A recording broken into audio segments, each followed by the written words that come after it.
Alhamdulillahilladzi syahra ramadhana sayyidal ayyami wasyuhur wa dha'af fihi alhasanati wal ujur. Ahmaduhu subhanahu wa huwal azizul ghafur. Asyhadu an la ilaha illallah wahdahu la syarika lah wa asyhadu anna Muhammadan abduhu wa rasuluhu la nabiyya ba'dah. Rabbi israh li sadri wa yassir li amri wahlul 'uqdatam min lisani yafqahu qawli. Bapak-bapak, ibu-ibu hadirin sholat Isya dan sholat tarawih yang saya hormati. Alhamdulillah sampai hari ini Allah Subhanahu wa taala masih memberikan kita kesempatan untuk beribadah dengan mengupayakan segenap kemampuan kita untuk meraih ridhonya. Terlebih bulan ini adalah bulan promo. Kenapa dibilang bulan promo? Sebagaimana sering kita dengar Pak ya, di beberapa provider itu seperti Shopee, Lazada, Tokopedia dan yang lain-lain, setiap ada momen itu pasti dijadikan promo. Dan bulan ini adalah salah satu bulan yang sangat dimuliakan oleh Allah, maka itu diberikan promo besar-besaran. Malahan satu hari di bulan ini ada yang namanya big sale. Kalau yang ibu-ibu pasti udah sering dengar big sale ini. Ada 11-11, ada 12-12, Shopee biasanya. Oke. Kemudian lalu promonya apa yang dimaksud promo di bulan ini? Yaitu promo pahala yang begitu mudahnya kita dapatkan. Kalau pada hari-hari biasa di bulan-bulan yang lain selain Ramadan, itu saja Allah memberikan pahala yang begitu besar. Setiap kita melakukan satu kebaikan, itu akan diberikan ganjaran atau pahala berupa 10 kebaikan. Sebagaimana yang tertulis dalam Al-Qur'an, A'udzubillahi minasyaitonirrajim. Man jaa'a bil hasanati falahu 'asyru amsalihha wa man jaa'a bil hasanati fala yujza illa mithlaha wa hum la yuzlamun. Yang artinya kurang lebih seperti ini. Barang siapa berbuat kebaikan, maka dia akan mendapatkan balasan 10 kali lipat amalnya. Dan barang siapa berbuat kejahatan, maka dia akan dibalas sesuai dengan kejahatan yang dia lakukan. Artinya kalau kita berbuat baik 1 kali, Allah akan memberikan balasannya 10 kali lipat. Tapi kalau kita melakukan 1 kejahatan, Allah hanya akan membalas kejahatan kita dengan 1 keburukan. Betapa maha baiknya Allah. Maka banyak orang bilang bulan Ramadan ini bulan baik. Kemudian di akhir ayat Allah menyebutkan wahum la yuzlamun. Mereka sedikit pun tidak dirugikan atau dizolimi. Saking baiknya Allah, maka ini membuat orang-orang, terutama muslim, ada yang tiba-tiba jadi soleh dadakan. Kalau yang perempuan biasanya jadi solehah dadakan. Biasanya penyakit ini menjangkiti pertama para tersangka. Para tersangka itu yang akan segera diseret ke pengadilan. Yang tadinya nggak pakai kerudung, tiba-tiba pakai kerudung. Para pejabat yang lagi mau cari suara, yang tadinya nggak pakai kerudung, tiba-tiba datang ke tengah masyarakat pakai kerudung dan langsung tiba-tiba jadi malaikat.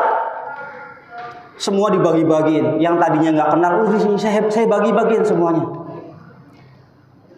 Ada lagi artis, sama seperti itu. Yang sebelum bulan Ramadan mereka tampil mungkin seronok, tampil menggelikan, tiba-tiba di bulan Ramadan berpura-pura atau mendadak menjadi solehah. Yang laki-laki emang ada yang seperti itu banyak. Tiba-tiba yang laki-laki yang tadinya jarang sholat subuh berjamaah, tiba-tiba jadi sholat subuh berjamaah. Atau yang tadinya bersikap sama temannya agak kasar, di bulan puasa ini tiba-tiba jadi lembut.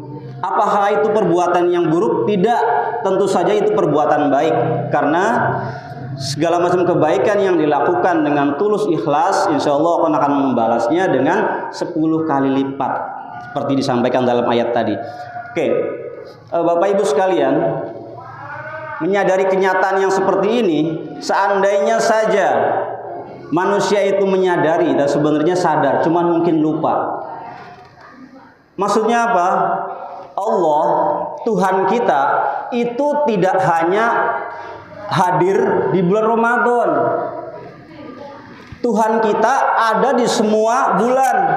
Setelah Ramadan selesai, tiba-tiba yang tadinya sholat subuh rajin, satu persatu absen, tidak hadir di masjid. Para caleg yang tadinya berbuat baik pakai kerudung, tiba-tiba kembali ke habitatnya. Artis apalagi. Jadi mereka menyangka kalau berbuat baik itu hanya cukup di bulan Ramadan saja, bulan promo kebaikan, bulan big sale kebaikan. Setelah Ramadan selesailah, kita udah nggak perlu berbuat baik lagi sebagaimana berbuat baik pada bulan Ramadan. Padahal Tuhan tidak hanya eksis di bulan Ramadan saja. Tuhan kita selalu ada di bulan-bulan yang lain di luar Ramadan. Ini yang perlu kita sadari. Jadi kalau hari ini, bulan ini kita berbuat baik, maka bulan-bulan setelah bulan Ramadan harusnya menjadi lebih baik. Bukankah kita sering mendengar Rasulullah mengatakan kalau orang yang beruntung itu adalah orang yang hari esok lebih baik daripada hari ini. Dan hari ini harus lebih baik daripada hari kemarin. Bahkan kalau hari kemarin dengan hari ini sama saja, itu masih tergolong rugi. Apalagi hari esok lebih buruk daripada hari ini, itu ruginya double cover. Bapak Ibu sekalian, ada 3 karakteristik manusia dalam menyikapi Al-Quran. Karena bulan ini juga termasuk salah satu nama bulan yang dikaitkan dengan Al-Quran atau Syahrul Quran. Maka saya coba membahas 3 karakteristik manusia dalam menyikapi Al-Quran. Yang pertama tentu saja adalah orang-orang yang mengingkari Al-Quran. Maka kita cepat menyebutnya sebagai kafir. Kafir ini bukan kalimat yang buruk. Kafir ini hanya menutupi, seperti dalam bahasa Inggrisnya itu cover. Cover artinya menutupi. Jadi kafir ini sebenarnya lebih halus daripada non-muslim. Karena kalau kafir masih ada kemungkinan menjadi muslim ketika covernya dibuka, ketika sampulnya dibuka. Kalau non-muslim seolah-olah kita memvonis dia sampai mati tidak akan masuk Islam. Pada kenyataannya sangat banyak mu'alaf-mu'alaf yang terus berduyun-duyun masuk Islam. Golongan yang kedua adalah golongan orang-orang yang berpura-pura menerima Al-Quran. Artinya apa? Dia di hadapan orang beriman, dia mengaku sebagai orang beriman. Saya beriman seperti imanmu kepada Allah. Tapi ketika mereka kembali ke kelompoknya, komunitasnya, maka mereka kembali tidak beriman dan mereka hanya mengatakan sesungguhnya saya hanya bersenda gurau. Nah, golongan kedua ini adalah golongan yang kita sebut sebagai munafik. Munafik ini cirinya jelas sekali ya Bapak Ibu, seperti yang disampaikan oleh Rasulullah. 3 ciri khas dari orang munafik itu adalah yang pertama, ketika dia berbicara dia berdusta. Yang kedua, ketika dia berjanji, dia itu mengingkari. Makanya hati-hati kalau kita pernah berjanji terus kita tidak lunasi janji itu, jangan-jangan kita dikelompokkan oleh Allah sebagai salah satu ciri dari orang munafik. Yang ketiga, ciri orang munafik menurut Rasulullah adalah orang yang ketika diberi amanah lalu dia mengingkari. Kita pilih dia sebagai anggota legislatif, begitu jadi dada, saya lupa dengan amanah yang diberikan oleh rakyat.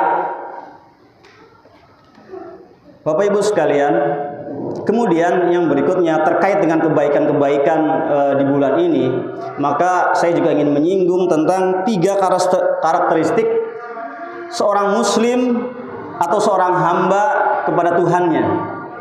Kalau tadi 3 karakteristik manusia terhadap Al-Quran. Sekarang yang kedua lebih lanjut, yaitu 3 karakteristik seorang muslim kepada Tuhannya, kepada Allah maksudnya. Yang pertama, karakteristik yang pertama adalah mental budak. Siapa mereka? Mereka adalah orang-orang yang hanya mau beribadah ketika disampaikan kepada mereka tentang ancaman azab neraka. Ditakut-takuti, mau dipukulin, mau digebukin, baru mau sholat, baru mau puasa. Diancam dengan hukuman yang berat di neraka, baru dia mau melakukan ibadah. Ini golongan pertama, yaitu golongan orang yang bermental budak. Lalu siapa golongan kedua? Golongan kedua adalah mereka seorang muslim yang memiliki mental seorang pedagang. Seperti apa mental pedagang? Mental pedagang itu profit oriented, atau selalu menginginkan keuntungan. Kalau nggak menguntungkan, dia nggak bakal transaksi. Nah, seolah-olah Allah dijadikan mitra bisnis di sini. Kalau tidak ada iming-iming surga, tidak ada iming-iming pahala yang besar, mereka malas untuk beribadah. Ini adalah mental pedagang. Tapi apakah pedagang buruk? Tidak. Pedagang yang menjual barang yang halal, bertransaksi dengan cara yang islami, itu baik sekali. Tetapi yang saya maksud adalah karakteristik seorang hamba kepada Tuhannya. Jangan memperlakukan Tuhan seperti mitra bisnis.